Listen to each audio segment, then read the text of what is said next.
¿Qué pasa, compañeros? Buenos días. Pues estoy en tiempo de descuento. No sé cuándo veréis este vídeo. No sé, probablemente lo suba y ya estaré allí. Pero para mí, en el momento en que estoy haciendo este vídeo, me queda día y medio. Es decir, duermo mañana en España. Ahora mismo son las 7:30 de la tarde. Duermo mañana en España. Y ya mañana, o sea, pasado mañana, estaré durmiendo en un avión, porque llego como sobre las 5, siempre que no haya retraso, sobre las 5 menos 10 a Kutaisi, Georgia. Desde allí voy a comenzar un viaje espectacular. Tengo la moto allí, la gorda, y voy a ir hasta Turquía, cruzando las montañas, porque sigue siendo Cáucaso, es decir, es donde se engarza el Cáucaso con los montes Zagros. Los montes Zagros no son muy famosos, pero sin embargo son famosos para los historiadores. Sin embargo, para digamos la gente normal, o sea, el común, aquí en Europa Occidental, pues los montes Zagros no nos dicen nada. Pero bueno, los montes Zagros son nada menos que el origen de la ganadería. Es decir, donde surgen los primeros animales que son domesticados. Domesticados para comérnoslos. Porque los perros derivan de los lobos, se empezaron a domesticar de los lobos por una cosa muy curiosa que tiene que ver con la evolución. Ahora intentaré hacer una digresión y hablar sobre la evolución, las estrategias evolutivas. Bueno, los lobos se consiguen domesticar porque les son útiles a los hombres, no tanto como animales, aunque a veces no los hemos comido, sino como animales de compañía, como guardianes, como alarmas, y también porque han sabido recrear unas expresiones faciales y unos comportamientos que nos han movido al amor. Es decir, nosotros ya desde muy antiguo queremos a los perros y por eso nos hemos encariñado con ellos y los protegemos. Eso es el triunfo de un comportamiento evolutivo, porque a ver, hay una cosa que yo creo que ya debería todo el mundo tener clara. Es decir, la evolución no se produce porque la necesidad cree el órgano. Es decir, las jirafas no tienen el cuello largo porque de tanto estirarlo para alcanzar las ramas más altas y coger el fruto se les fuera poniendo largo y al final hayan nacido las jirafas. No. De las jirafas, o sea, de las jirafas primitivas que tendrían el cuello corto, algunas mutaciones aleatorias, arbitrarias, azarosas, algunas mutaciones pues nacieron con el cuello más largo. ¿Qué ocurre?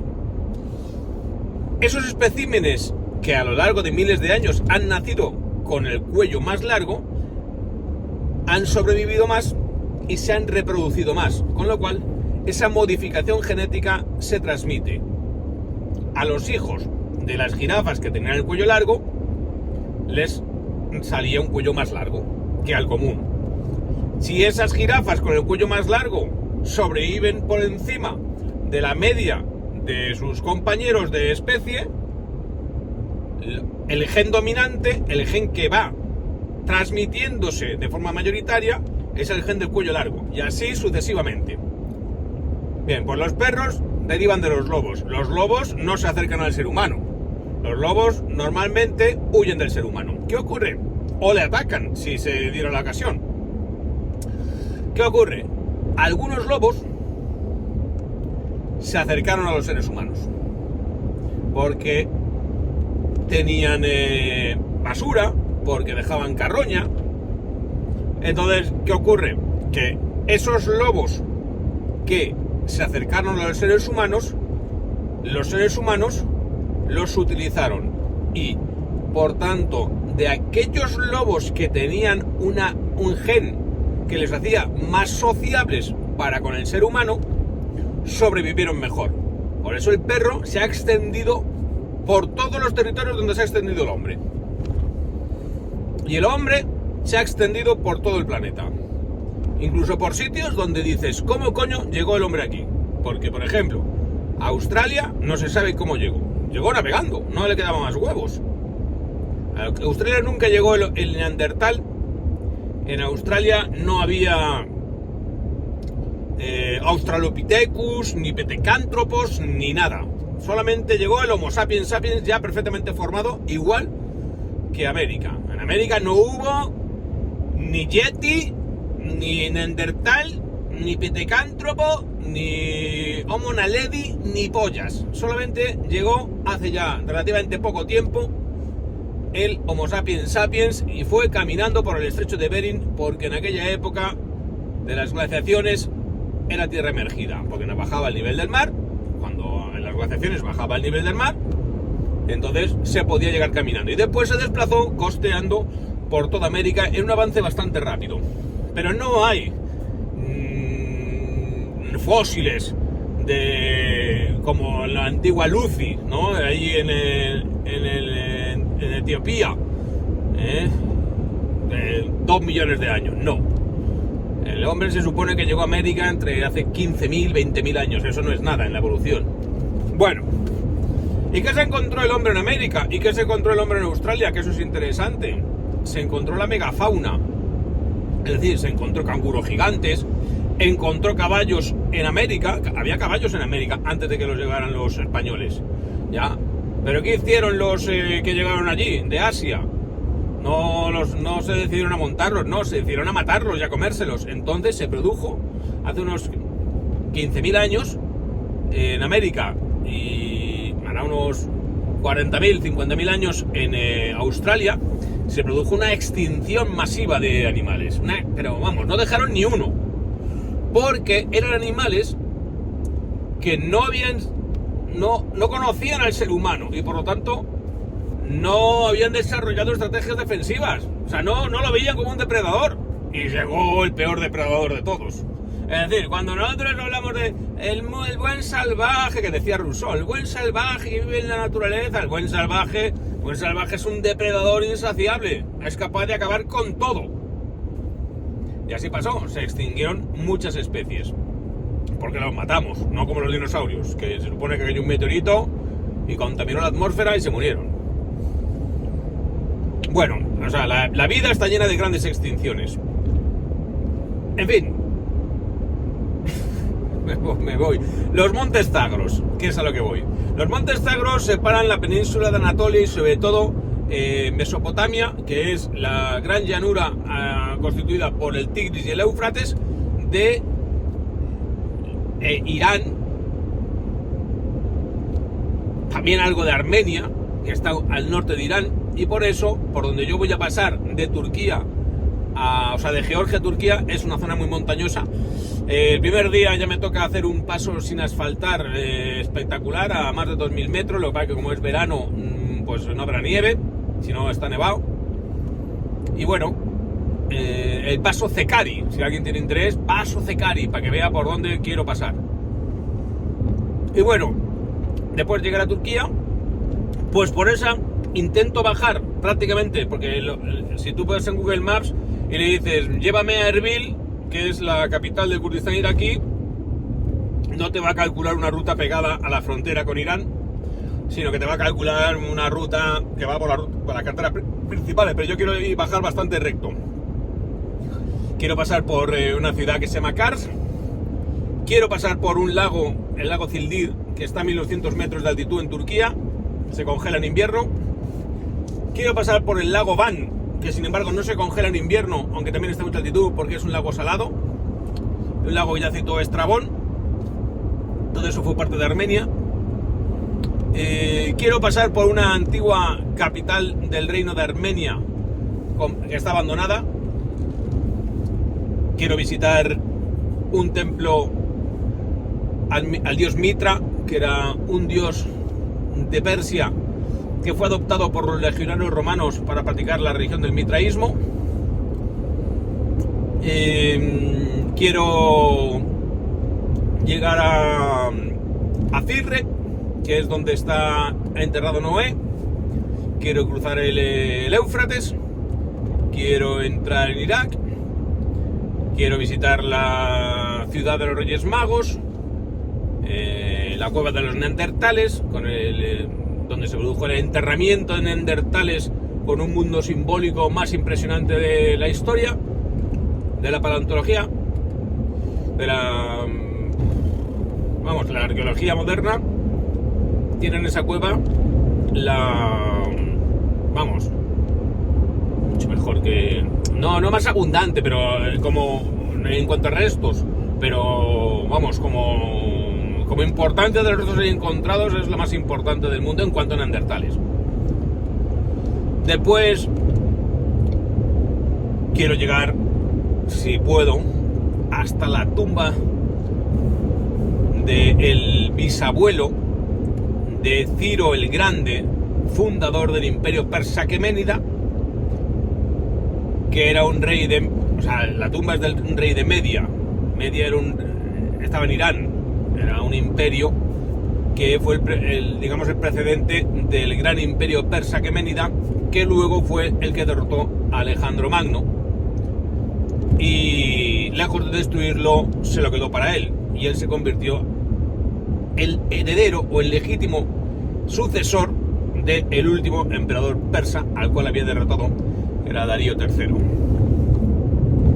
Bueno, es acojonante el recorrido, que es solamente un anticipo de lo que va a ser la gran ruta del Camino Real persa, que ese sí espero poder completar en el año 2025.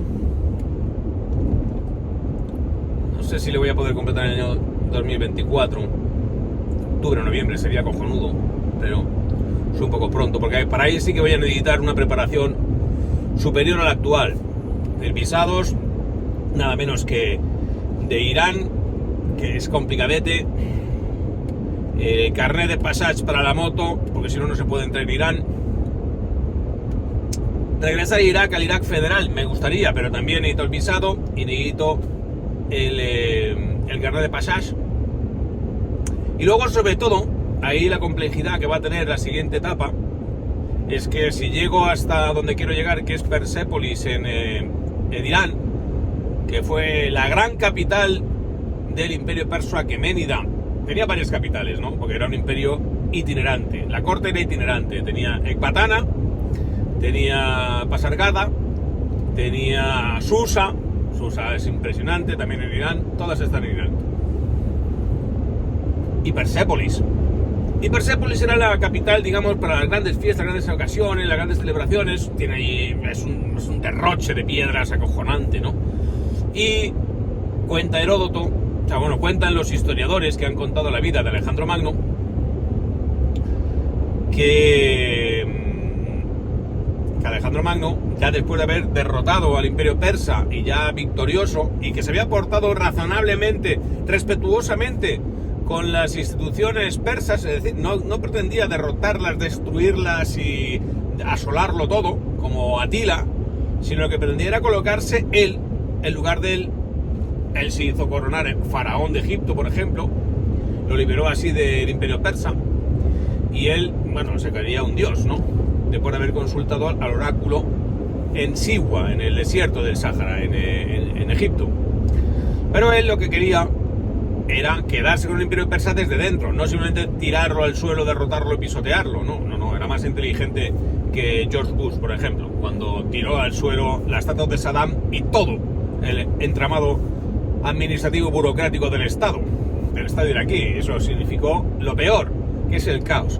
Bueno, Alejandro Magno no quería el caos, quería simplemente quedarse él con todo, y que mantuvo a muchos de los gobernantes persas, lo que se llamaban sátrapas, ¿no? Porque las provincias del imperio persa se llamaban satrapías. Luego fue nombrando sus propios leales macedonios, pero de primeras no mataba y tiraba y expulsaba a los sátrapas, no, dejaba que siguieran gobernando en las respectivas provincias y que le siguieran pagando en los impuestos, en vez de pagárselos a Darío III, que se los pagaran a él. Pero, curiosamente, después de haber tenido esta política bastante prudente en lo diplomático, cuando llega a Persépolis, se emborracha y quema a la ciudad. En una noche de farra, y el gran incendio de Persépolis a manos de Alejandro Magno, pues es un poco uno de los misterios de la historia antigua. ¿Por qué cojones le pasó? ¿Qué cable se le cruzó? Hombre, Alejandro Magno era un personaje que no estaba bien de la cabeza. O sea, tú no puedes estar... Es como un futbolista de estos que lo petan a los 25 años. O sea, y tienes mucha pasta y haces muchos gilipollas. Pues Alejandro Magno era el tío más poderoso del mundo antes de los 30 años. La cabeza... Bueno, se le iba un poquito. Pero bueno, hasta el punto de creerse Dios. Cuando él se fue, como ya os he contado, cómo interpretaban los oráculos la realidad, pues él salió de allí de ver al oráculo convencido que el oráculo le había dicho que era el hijo de Zeus. Y nada, bueno, pero tú imagínate lo que es. Llegas a Egipto, al Egipto milenario, porque el Egipto de los faraones, el Egipto de los faraones termina con el imperio persa aqueménida. Es decir, cuando Alejandro Magno llega a Egipto, los persas ya han acabado con las dinastías de faraones egipcios. Han puesto allí un faraón de pega y es un sátrapa más del imperio persa. Bueno, como detalle, que yo explico también el programa de Objetivo Numidia, porque yo visito en Argelia el lugar donde está enterrada una reina que se llama Cleopatra, que era nieta de Cleopatra. Cleopatra no fue una gobernante egipcia de la de los antiguos faraones, para nada. Cleopatra es la última representante de la dinastía de los Ptolomeos. Y los Ptolomeos descendían de Ptolomeo Soter, que era un general de Alejandro Magno. O sea, cuando Alejandro Magno se muere, sus generales, lo más importante es Seleuco y Ptolomeo Soter, se reparten su imperio. Y Seleuco se queda con la parte de Turquía y de Persia, y se le llama el imperio Seleucida. Pero estamos hablando esto de a partir del año 332 a.C. Los faraones, en la época de los faraones estamos hablando del año 3000 a.C. Es decir, que cuando Ptolomeo Soter se hace dueño de Egipto, no sé, ya los faraones habían pasado hacía miles de años. Pero, y entonces, de la dinastía de los Ptolomeos Soter, que era una dinastía griega, es decir, eran griegos gobernando Egipto, y hablaban en griego. La única que supo hablar en egipcio fue Cleopatra. Los documentos oficiales se redactaban en egipcio y en egipcio antiguo y en griego. La piedra Rosetta, mirad, la piedra Rosetta. La piedra Rosetta que se llevó Napoleón al Louvre, a París, está escrita en griego antiguo, en egipcio, en demótico y en griego. ¿Por qué? Porque el griego era lengua oficial del imperio egipcio. Porque quien gobernaba Egipto del 332 a.C. hasta la conquista romana, que es cuando está Cleopatra, no son egipcios, son griegos. Esto es muy interesante, porque ¿qué ocurre? Que Egipto tenía una cultura, tenía una idiosincrasia, tenía unos reyes, tenía unos templos que a todo el que llegaba por allí lo impresionaba. Entonces se contagiaban de la cultura egipcia, Alejandro Magno incluido. Es decir, cuando Alejandro Magno llega a Egipto, lo que hacen, lo reciben como un libertador, porque Egipto era una provincia del imperio persa que tenía que pagar tributo. Entonces Alejandro Magno lo reciben como un libertador y lo coronan como faraón. O sea, te imaginas, tío, tienes 25, 26 años, llegas allí y te nombran faraón. O sea, faraón es que, para empezar, todo el mundo, una de las cosas más interesantes de la vida de Alejandro Magno es que, claro, cuando él estaba con sus soldados griegos y macedonios, nadie se postraba ante él. Era simplemente el que mandaba entre iguales. O sea, tú les vas a contar a los griegos que habían inventado la democracia, que este tío, por ser rey, había que adorarlo como un dios. Sin embargo, en el Imperio Oriental, es decir, en la parte oriental, los persas y todas las religiones orientales de Mesopotamia y las religiones egipcias, es decir, el reino de Egipto, los faraones, habían asentado su poder sobre los sacerdotes, y los sacerdotes decían a la plebe que es que la familia real procedía de los dioses, eran la divinidad encarnada. De hecho, el faraón era un dios reencarnado, y cuando se moría se reencarnaba otro. Entonces, claro, cuando llega a Egipto, ¿qué hacen los súbditos? Postrarse. Y cuando llega a Persia, ¿qué hacen los súbditos? Postrarse. ¿Por qué? Y a Alejandro Magno, ¿qué le pareció aquello? No os creáis que dijo, no, levantaos. No, dijo, yo soy el hijo de un dios. Y claro, cuando pretendió imponer esa costumbre a sus soldados, a los soldados griegos y macedonios, lo mandaron a tomar por culo.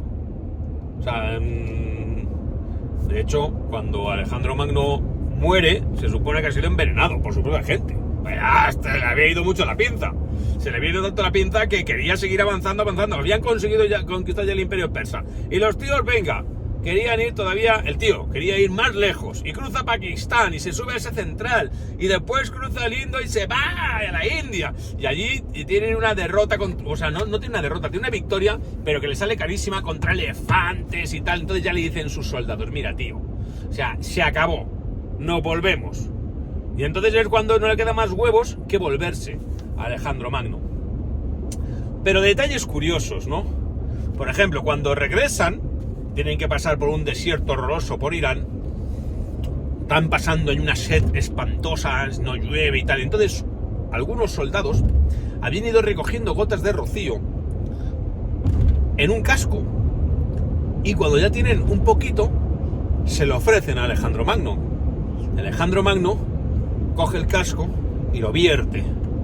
Si no hay agua para mis soldados, no hay agua para mí. Claro, con esas cosas, tío, se ganaba los suyos, ¿no? En fin, oye, yo es una cosa que a mí me flipa un poco.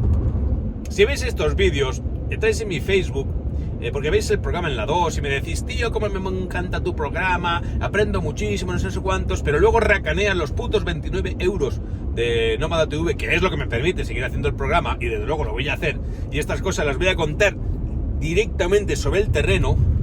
Tú esto no lo vas a encontrar en ningún puto vídeo de YouTube, y desde luego un programa como el mío, o sea, un programa donde te cuento esta historia, convenciéndome a mí mismo, convenciéndote a ti y creyéndomela, pero además haciéndolo en moto y recorriendo Mesopotamia, Irak en moto, no lo vas a encontrar en ninguna parte. Oye, ¿que no consideras que vale la pena para pagarlo? Allá tú, me suda la polla, o sea, peor para ti. Porque yo sí voy a vivir esta aventura, yo sí voy a hacer el programa, y sí que lo van a disfrutar personas que tienen verdadero interés. Porque es una cosa que a mí me llama la atención. Si eres tú quien está entrando en mis redes sociales, yo esto no es un anuncio, eres tú quien entra en mis redes sociales para decirme, me encanta tu programa. Si te encanta tu programa, no me seas rata. O sea, la verdad es que a veces ya me enfado un poco, ¿no? O sea, que haya gente en paro, que no pueda pagar 29 pavos en un año. Bueno, lo puedo entender, tío. Pero que los que tenéis motos de 20.000 pavos y no, es que yo quiero seguir a 7.000 viajeros, no me voy a suscribir a todo. Pues oye, tío, haz lo que salga de los huevos, que te cuente otro la película, la historia. En fin, yo, hombre, no soy tan sobra como Alejandro Magno, porque no tengo las...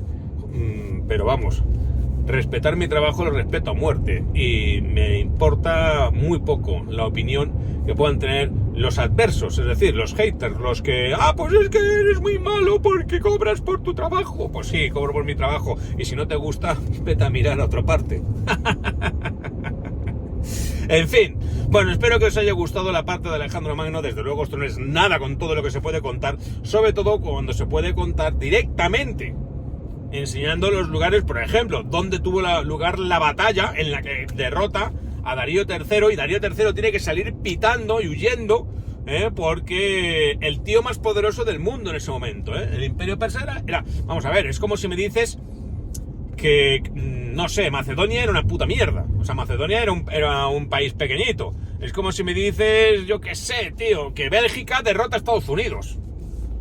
Pues es que es una cosa parecida, el imperio persa era todo y Macedonia era nada. Lo que pasa es que le echaban muchos huevos. Y Alejandro Magno tenía mucho genio militar. Y sobre todo, como creía que le protegían los dioses, pues era arrojado como el que más. El primero ahí en combatir. En fin. Pero bueno, oye. Estas son mis cosas. Si te gustan, las puedes disfrutar como yo. Y si te dan igual, pues te quedas sin disfrutarlas y te jodes por no gastarte 29 pavos. Problema tuyo. Si no te los gastas es porque no te importará tanto y por tanto no te va a doler. Así que nada, muchachos, yo sinceramente, ¿qué queréis que os diga? Me alegro enormemente de que esto no lo pueda ver a alguien por casualidad. ¡Ah, tía! Como en la 2. ¡Me lo encuentro! ¡Entra la moto! Esto, o quieres verlo o no lo ves. Nada, tíos, hasta otra.